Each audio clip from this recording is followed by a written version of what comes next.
Nous sommes à la 6e édition du Salon monétique régional. D'ailleurs, qui a une dimension aujourd'hui qui dépasse l'UEMOA, c'est toute l'Afrique et le monde entier qui participent à ce salon. Je voudrais d'abord remercier les hommes de médias que vous êtes pour l'intérêt que vous portez à la question de digitalisation, de l'inclusion financière, des innovations dans le GIM, aux côtés de la Banque centrale et au cœur de toutes les stratégies de développement de nos États en quête d'émergence. Aujourd'hui, est-ce que vous pouvez revenir un peu sur les enjeux de la digitalisation dans le secteur bancaire en Afrique? Bon, écoutez, les enjeux sont nombreux. Ce qu'il faut d'abord retenir, c'est que nous sommes dans un monde de plus en plus globalisé. Et les pays qui ont aujourd'hui des stratégies qui sont à la fois à court, moyen et long terme sont en quête justement de mobilisation de ressources importantes. Donc c'est pour ça que la digitalisation est devenue un enjeu pour les États. Vous n'êtes pas sans savoir que le taux de bancarisation reste encore faible, même si le taux d'inclusion financière, c'est-à-dire le taux d'accès aux services financiers aujourd'hui un peu plus élevé.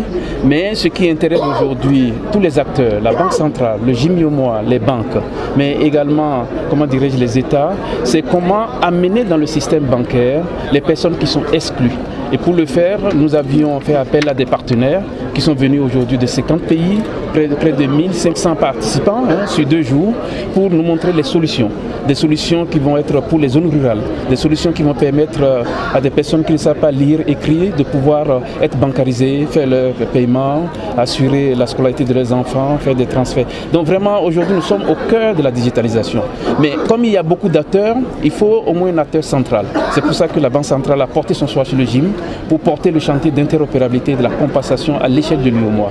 Et j'espère que nous allons pouvoir réussir ce chantier avant d'aller à la conquête de la CEDEAO, voire de l'Afrique. Quelles sont les innovations de cette 6e édition? Bon, les innovations sont nombreuses. Vous allez trouver qu'il y a des solutions qui vous permettent, à partir de votre téléphone, de pouvoir payer chez un marchand. Il y a aussi un téléphone, donc du paiement téléphone to téléphone, comme on dit, peer-to-peer. Il y a aussi des solutions de cartes prépayées. Il y a aussi également, j'ai vu sur les stands, le paiement sur TPE, le paiement en ligne, le commerce électronique. Je pense aujourd'hui que les États ont une chance inouïe via le GIM-UEMOA pour pouvoir conduire des stratégies de digitalisation des économies pour collecter des ressources fiscales, des ressources douanières de manière efficace afin d'accroître en fait, si vous voulez, leurs revenus. Et ce qui est intéressant dans l'inclusion financière, c'est que le fait d'amener toutes ces populations, on aura des populations plus bancarisées. J'ai l'habitude de dire qu'un pays sous-bancarisé ne peut pas concevoir un développement correctement. Donc le GIM est là pour accompagner les États, pour leur donner des solutions, pour les aider à mobiliser les ressources, augmenter l'épargne et financer l'économie. C'est comme ça qu'on peut réussir le défi de développement. Il y a la question de la sécurisation qui préoccupe les utilisateurs. Oui, la sécurité, le GIM est le gendarme des transactions électroniques, de la monétique. Vous le savez très bien, nous avons mis en place des dispositifs de sécurité les plus évolués au monde.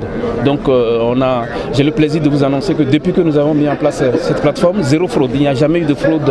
Les fraudes que nous avons, c'est des fraudes importées. Mais on a les dispositifs pour les arrêter. Je voudrais rassurer les consommateurs pour dire, aujourd'hui le GIM a pris la mesure de la digitalisation et s'est doté véritablement d'un cadre de conformité, de sécurisation, garantir la qualité de service. Vous pouvez être serein, utiliser votre carte, laisser les cash au niveau des banques, l'argent au niveau de la banque, utiliser vos moyens de paiement, la carte, le téléphone mobile, etc. Justement, si je dis vous, c'est GIM-UEMOA, en termes de performance statistique, pouvez-vous nous dire par rapport à la digitalisation, en termes de statistiques? Bon, le GIM a 15 ans, maintenant nous avions beaucoup progressé. Il faut noter que nous avions près de 130 banques aujourd'hui qui sont interconnectées au niveau du GIM. Nous avions traité l'année dernière plus de 600 milliards de flux, sur notre plateforme. On a près de 10 millions 7 à 8 millions de transactions qui circulent dans la zone. Le GIM est vraiment au creuset, si vous voulez, du développement de la digitalisation et de l'inclusion financière.